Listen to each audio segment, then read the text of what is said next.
China, over 2,000 years ago.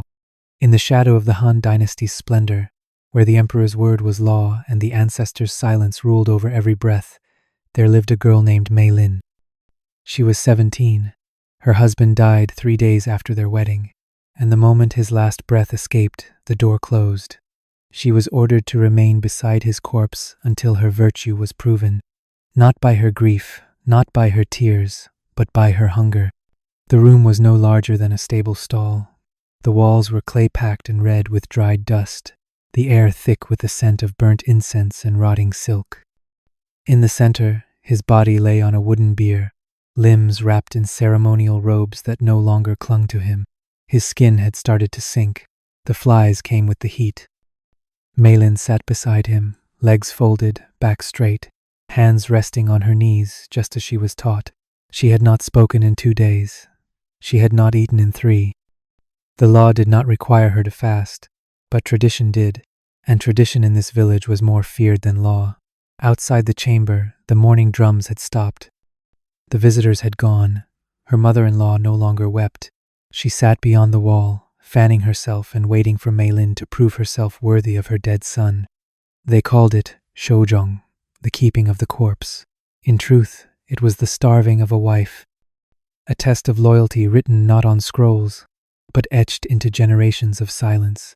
Meilin's lips had cracked, her tongue pressed against her teeth, searching for moisture. The water urn had been removed, to show the gods her devotion, they said. Even the gods were silent now. At night, she slept sitting up, spine aching, head drooping forward, only to wake when her husband's body groaned with shifting gases or a beetle crawled across her ankle. She did not scream. That would be shameful. She whispered instead lines of the Morning Sutra, barely audible, like breath through silk. On the 4th day, she tried to count the breaths she took between each passing hour, but numbers escaped her, and hours no longer made sense. Her wedding robe still clung to her skin, heavy with sweat. She had not been allowed to change, not while she wore the colors of union. Red had turned brown where her knees pressed the ground. Her stomach no longer growled. It pulsed, hollow and quiet, like something dying slowly in the dark. No one came to check. No one brought food. That meant she was doing well. That meant she was honorable. That meant she was becoming stone. From the moment she could walk without stumbling, Meilin had been taught that a woman's steps must never echo. Her mother bound silence into her daughter's spine with each correction, each lowered glance, each whispered scolding behind closed doors. Stillness is the root of virtue, they told her. A good wife follows the breath of her husband, and when he stops breathing, so does she. These were not rules. These were truths passed down like heirlooms, carved deeper than bone. Meilin remembered her childhood not in seasons but in lessons, how to fold her hands when addressed, how to kneel without trembling, how to accept blame with bowed head, even when no wrong had been done. Her mother spoke of honor often, but never of joy. Joy, she said, was for poets, but Meilin was not born to write poems. She was born to marry into the Chen family, to serve, to preserve their name. And now that her husband's name had turned cold on the tongues of the villagers, she was expected to guard it until her own tongue dried beside his. The rite of shoujong was not part of the emperor's code. Nowhere in the imperial scrolls did it command a widow to die slowly in the presence of her husband's corpse. But in the hills of Shanxi, the ancestral voices were louder than the emperor's. No one dared oppose the tradition. To refuse would be to bring shame not only on herself but on her mother, her father, the entire bloodline that carried her into womanhood. A woman who left the chamber too early might live, but she would never be touched again. No family would claim her. No altar would accept her offerings. Meilin understood this, and so she stayed, her body weakened by the hour, her knees swelled from kneeling. Her skin turned pale beneath the dim oil lamp that flickered and coughed smoke into the low ceiling. She no longer looked at the corpse. She looked through it, past it, toward a memory of her wedding day brief, arranged, perfunctory. He had touched her hand once, without warmth, then drank himself into fever the next morning. By dusk, he was coughing blood. By night, he was still. Meilin had not wept. She was told it was unbecoming. Instead, she lit incense and followed orders. The elders praised her composure.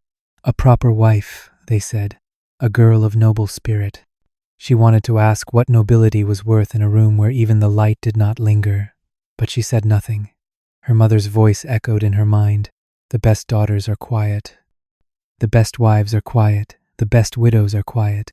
So Meilin remained still, her breath shallow, her lips pressed together like a locked door, waiting for the silence to finish what the customs had begun. Meilin had not seen the sky in 7 days. The walls of the mourning chamber were packed with dirt and straw, thick enough to hold in heat, thin enough to let rot settle in. The scent of her husband's body was no longer sharp. It had turned into something sour and sweet, a quiet warning that flesh does not wait for farewell. His skin was darkening, his mouth slightly open, as if frozen in the middle of a final complaint. Meilin no longer flinched at the sound of insects buzzing beneath the cloth. They were part of the ritual now. She had learned to ignore them the way she had learned to ignore hunger or shame. The door had not opened once since the priest had sealed it.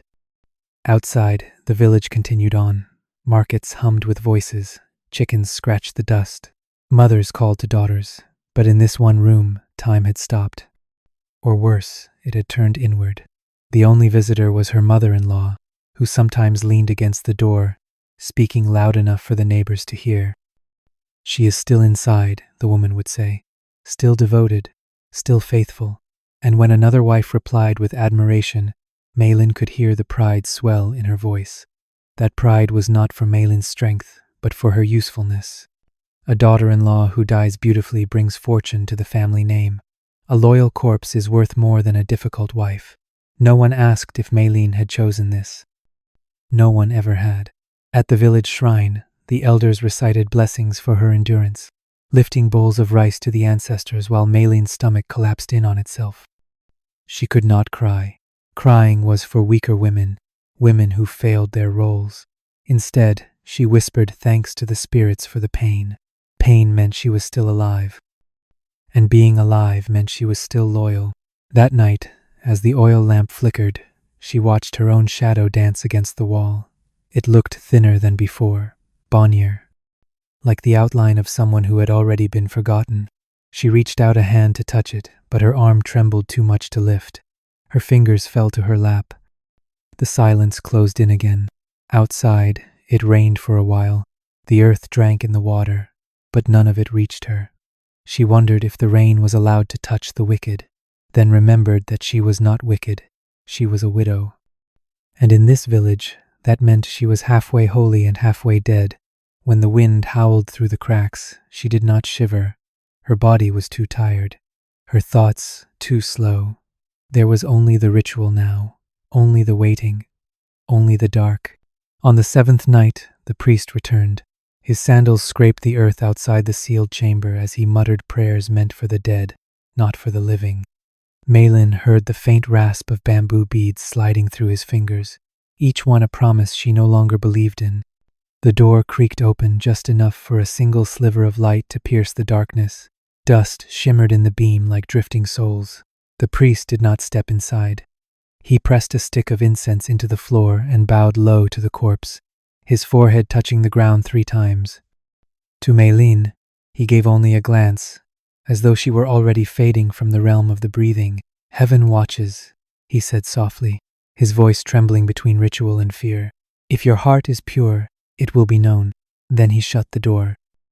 The incense hissed, its smoke curling into a shape that looked almost alive before collapsing into ash. Meilin stared at it until her vision blurred. The priest's words circled her mind like flies. Heaven watches. But what does heaven see in a girl locked in a room of decay? Her husband's face had sunk further inward, his cheeks hollow as paper lanterns after a storm. She had begun to speak to him in whispers, not out of love but to fill the silence that threatened to crush her.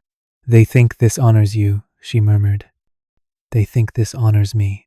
Her voice cracked into laughter, quiet and broken.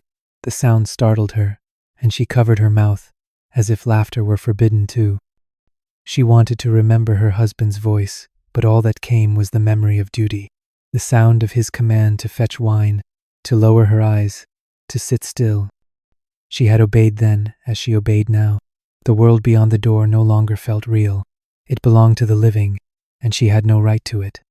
The priest's steps faded into the distance, and Meilin was left with the hum of night insects pressing against the clay walls. Her stomach was empty, but hunger no longer hurt. It felt like floating.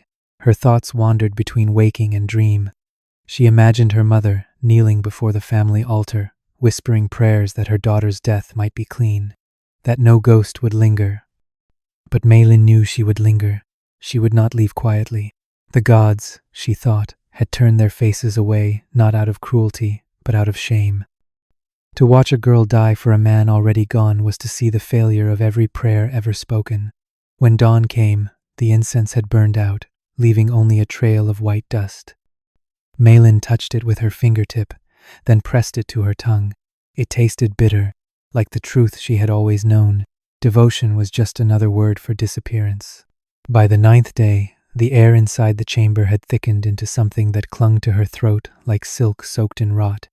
The oil lamp had burned low, leaving only a trembling flame that painted the corpse in shades of gold and shadow. Meilin's body had grown foreign to her, her limbs thin as reeds, her breath a faint whistle between cracked lips. She no longer feared death. She feared being forgotten before it came. Outside, faint voices drifted through the cracks, the sound of laughter, of bowls being set down, of the living continuing their feast.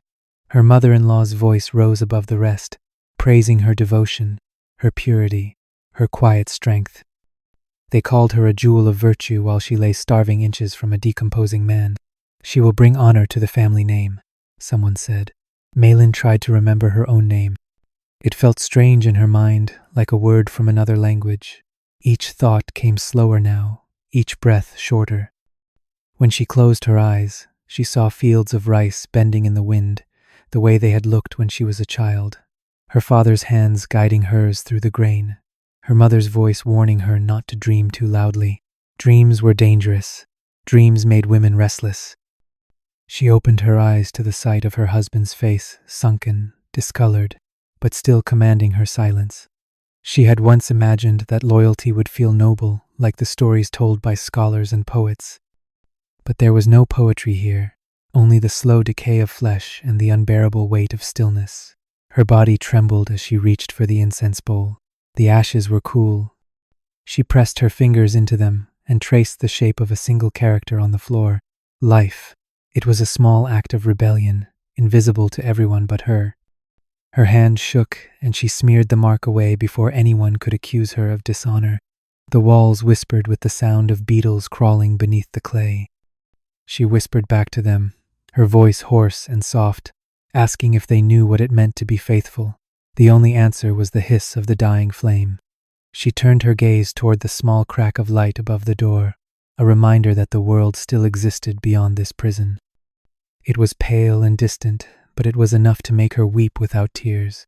She leaned her head against the cold wall, her body folding in on itself like a closing flower.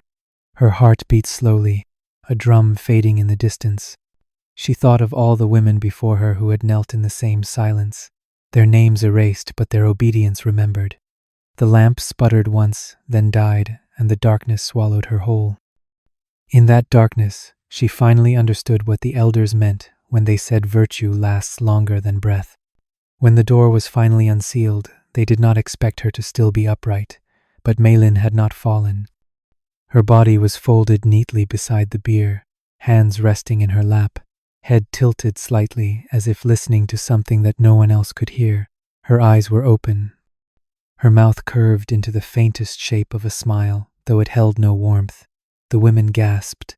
The priest murmured that her spirit had already departed. Her mother-in-law wept with pride, not sorrow. She died a perfect widow, they said. Without complaint, without blemish. The magistrate nodded, satisfied. The family name had been redeemed through her stillness. The corpse beside her, once called husband, was untouched. The room reeked of decay, but they called it sacred. She had followed the ritual to the end. She had become the ritual. No inscription bore her name. Her ashes were mixed with his and scattered to the wind behind the family shrine. No one kept a lock of her hair. No one told her story. But inside the chamber, carved faintly into the wall behind where she sat. Someone found 3 characters scratched with a fingernail. I was alive. No one spoke of it. The priest ordered the wall covered with fresh plaster before the next morning rite. Let no pride spoil a holy death, he warned. Outside, the villagers bowed as the urns were carried past. Children were told to look away, not out of respect but so they would not learn to question. By dusk, the chamber was cleaned, the incense replaced, the memory of her sealed like the door had been. And yet, the wind that passed through the village that night did not move like before. It carried the scent of rain and something else, something restless. It crept beneath doors and rustled prayer scrolls. It whispered to girls who had not yet been promised. It stirred the flame of every altar. Somewhere, a girl paused before kneeling. Somewhere, a mother hesitated before braiding her daughter's hair in silence, not because Meilin had been remembered, but because someone, somewhere, had heard the echo of her last thought. She was not meant to be known. She was meant to vanish. But the world has a way of recalling what was buried in silence. And now, so do you. She was never meant to be remembered, but you remember her now. If you believe stories like Meilin's still matter, subscribe, and tell me in the comments which state you're watching from. I read them all.